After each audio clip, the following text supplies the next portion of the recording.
दैवी शक्ती उपस्थित आहे। आपण सर्व मिळून एकतेने प्रणाम करूया।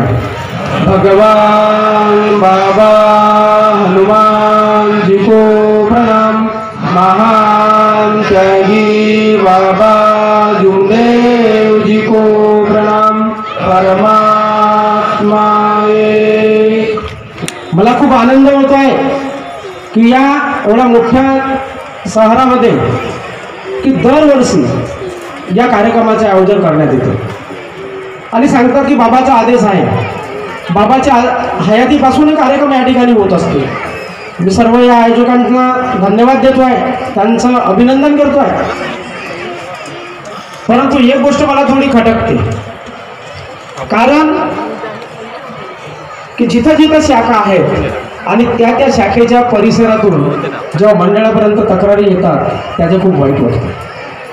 आम्हाला माहिती आहे की शाखाही बाबाने दिली असेल, मग बाबाने शाखा दिली किंवा मंडळ जर शाखा देते तर ती शाखा कशासाठी?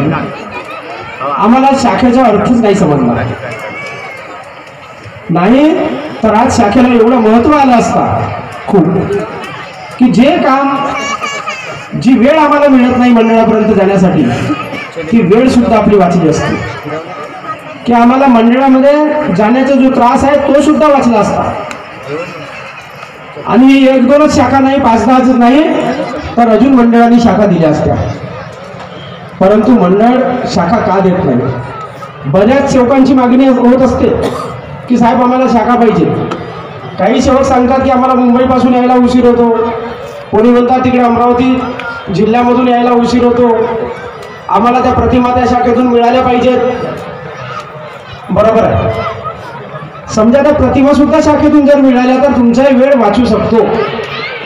काही अडीअडचणी आहे तुमच्या शाखेमार्फत सोडवायला जाऊ शकतात, परंतु बाबांनी ज्या ज्या ठिकाणी शाखा दिलेल्या आहेत त्या शाखेमध्ये त्या पदाधिकाऱ्यांनी आपापली मनमानी केलेली आहे। आमच्या डोळ्यासमोर अनुभव आहे, सांगितलं महाकाळकर साहेबांनी की बहुउद्देशीय संस्था तयार झाली, बाबांनी त्या ठिकाणी शाखा दिली, आपल्या हयातीमध्ये शाखा दिली, आपल्या हयातीमध्ये त्या ठिकाणी खूप मोठं असं भवन बनवलं। परंतु काय झालं, बाबा गेल्याच्या नंतर त्या पदाधिकाऱ्यांनी त्यांनाही त्या पदाचा माज आला, अभिमान आला। त्यांना वाटलं की आम्ही या परिसरामध्ये आमच्या हातून एवढे सेवक झाले आहेत, एवढा पैसा आमच्याकडे येतो आहे, आम्ही हा पैसा त्या मंडळामध्ये का द्यावा? आणि दिला तर हे मंडळवालेच फक्त समोर होतात, आम्हाला कधी संधी देत नाही। आता या ठिकाणी निखार साहेब आहेत, हेडावजी असतील, त्यांचे सहकारी असतील, त्यांना या ठिकाणी बोलण्याची संधी नाही मिळाली। बोलण्याची संधी नाही मिळाली म्हणून काय झालं, सर्वच लोकांना जर संधी दिली तर वेळही पुरणार नाही। आमच्या मंडळाचे या ठिकाणी सचिव आहेत, कोषाध्यक्ष आहेत, उपाध्यक्ष आहेत, त्यांना सुद्धा संधी मिळत नाही, आम्हालाही खूप वेळा संधी मिळत नाही। आणि म्हणून संधी जर नाही मिळाली म्हणून आपण जर विरोधात जात असू तर हेही चुकीचं आहे। आज काही शाखेचे अध्यक्ष पाहतोय मी की त्या शाखा ही काय 5 वर्षाची नाही का? आज ठीक आहे, मदनकर साहेब आज 20 वर्षापासून त्या पदावर मंडळामध्ये बसले आहेत। आज अध्यक्षपदाची डबल रेजिम आहे, परमेश्वराची कृपा आणि तुम्हा लोकांचा प्रेम। परंतु आम्ही सर्वच लोक आम्ही 5 वर्ष त्या ठिकाणी टिकू याची गॅरंटी आहे का? नाही आहे। 5 वर्षांनी पद बदलणार आहे, परंतु मार्गदर्शक पद असं आहे किंवा सेवक पद तर हा असा आहे की त्या सेवक पदाला कधी कलंक लागत नाही, त्याच्यावर आरोपही होत नाही। आणि निष्काम भावनेनं आपण जे खाली बसतोय कोणी तिथून उठे म्हणत नाही। आज आम्ही या पहिल्या लाईनमध्ये बसलो आहोत, होऊ शकते पुढच्या रेजीमध्ये आम्हाला साहेबांनी म्हटलं की साहेब तुम्ही बाजूला व्हा, आमच्या ठिकाणी दुसरे कोणी बसतील, आम्हाला मागेही बसावं लागणार आहे। कदाचित मागे बसणाऱ्यांच्या समजा जागा अपुरी असेल तर आम्हाला खालीही बसावं लागणार आहे। आणि म्हणून अशा ठिकाणी बसा की आपल्याला कधी उठ मांडण्याची गरज नाही आली पाहिजे।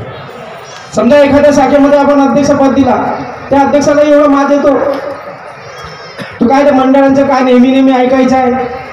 ते मंडळवाले आपल्या सांगतात किंवा मी शाखेचा अध्यक्ष आहे, माझाही अधिकार नाही आहे का? म्हणून स्वतः सेवकांना भटकवण्याचे काम करतात। असं बरेचशा शाखेचे अध्यक्ष मी पाहतो किंवा पदाधिकारी पाहतो।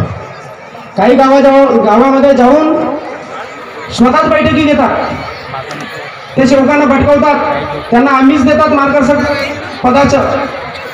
त्यांना वाटतं की आम्ही जर या गावामध्ये गेलो, या सेवकांना बोलवलं, मिटिंग घेतली, त्यांना मार्गदर्शक पदाची जर आम्हीच दिली तर या परिसरातले सर्व सेवक माझ्या बाजूला राहतील आणि मलाही त्या मंडळामध्ये एक संचालक म्हणून माझी वर्णी लावतील.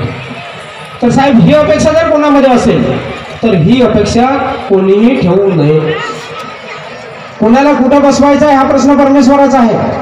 तुमचे जर कार्य चांगले असतील परमेश्वर नक्कीच तुम्हाला समोर करेल. मी कधी कल्पना केली नव्हती की मी संचालक बनेल. मी सेवक हेच माझ्यासाठी पुष्कळ होतं. आम्ही सेवकाचीच तर प्रतिमा आम्ही मलिन करत आहोत. सेवकाचं पद आम्ही बरोबर टिकवू शकत नाही आणि सेवक हे पद काही लहानसं नाही आहे. आज मंडळाच्या अध्यक्षासारखाचा विरोध होतो, बाबासारखाचा विरोध होतो, खूप जुन्या सेवकांच्या, जुन्या मार्गदर्शकाचा विरोध होतो. आम्ही सेवक काय लागलो, परंतु आम्हाला समजायचं आहे की सेवक पदवी ही छोटीशी नाही. आज एवढ्या मोठ्या बलाढ्य शक्तीला आम्ही जे मानतो ते बाबा हनुमानजी सुद्धा एक रामाचे सेवक होते हे सर्वांना माहीत आहे. मग राम हा सर्वसाधारण व्यक्ती होता. मग एवढ्या मोठ्या बलाढ्य शक्तीने त्या परमेश्वराने त्या रामाची सेवा का केली याचाही विचार आम्हाला करायचा आहे. कारण राम हा मर्यादा पुरुषोत्तम होता, सत्य मर्यादा प्रेमाचे आचरण करणारा होता आणि म्हणून एवढी मोठी बलाढ्य शक्ती त्या रामाचा सेवक म्हणून काम केले. अहो, ती सेवक हीच पदवी त्या बाबा हनुमानजीचीच पदवी त्या महानत्यागी बाबा झुंगदूजीला मिळाली. बाबाच्या मुखातून शब्द निघाले की हे सेवक तू मुझे कहा दूंगा. म्हणजे सगळ्यात आधी पदवी जी बाबाला मिळाली त्या परमेश्वराने पदवी दिली बाबा झुंगदूजीला. आणि आज बाबा गेल्याच्या नंतर किंवा बाबाच्या हयातीमध्ये तीच पदवी आम्हाला परमात्मा एक सेवक म्हणून आम्हाला मिळाली. मग लहानशी पदवी आम्हाला मिळाली का? परंतु त्याचा अर्थही आम्हाला समजला पाहिजे की सेवक या सेवकामध्ये 3 अक्षराचे दडून आहेत. सेवा म्हणजे सेवा करणारा. मग सेवा कोणाची करायची आहे तर अध्यक्ष महोदय नेहमी सांगतात. माझ्याकडे वेळ कमी असल्यामुळे ते पुन्हा सांगतीलच. आपल्यामध्ये सेवा करण्याची वृत्ती आहे का याचा विचार करायचा आहे. व म्हणजे वचन. आम्ही रोज सकाळी जे परमेश्वराला विनंती करतो ते विनंती करतो म्हणजे आम्ही काही एखादी आरती करत नाही, तर आम्ही त्या परमेश्वराला वचन देतो आणि दिवसभरामध्ये त्या वचनाचं पालन करण्याचा प्रयत्न करतो. मग खरंच आपल्याकडून त्या दिलेल्या वचनाचं पालन होते का? आणि ज्याच्याकडून जर होत असेल तरच सेवा कर्त पूर्ण होईल. पुन्हा एक अक्षर दडला त्याच्यामध्ये कर्म, क आणि क म्हणजे कर्म. बाबांनी आम्हाला अंधश्रद्धेमधून बाहेर काढलेलं आहे. कर्मकांडामध्ये आम्हाला ठेवलं नाही आणि कोणत्या पूजेमध्येही बाबांनी आम्हाला ठेवलं नाही. आम्ही सर्व पूजा बंदही केली आहे. तर पूजा कोणती पाहिजे? कर्माची. कर्मपूजा ही सर्वात श्रेष्ठ आहे. म्हणून बाबांनी आम्हाला कर्माला महत्त्व दिलं. मग आपले कर्म कसे पाहिजे? आणि आपले जर कर्म चांगले असले तर परमेश्वर तुम्हाला कुठंही थांबवू शकत नाही, कुठं रोखू शकत नाही. आणि म्हणून या 3 अक्षरापासून जो सेवक हा शब्द, जी पदवी आम्हाला मिळाली आहे ते टिकवणं खूप महत्त्वाचं आहे. आणि म्हणून सर्वांना माझी एकच विनंती आहे की बाबांनी दिलेल्या जे तत्वशब्द नियम आहेत आमच्यासाठी खूप मोठे आहेत.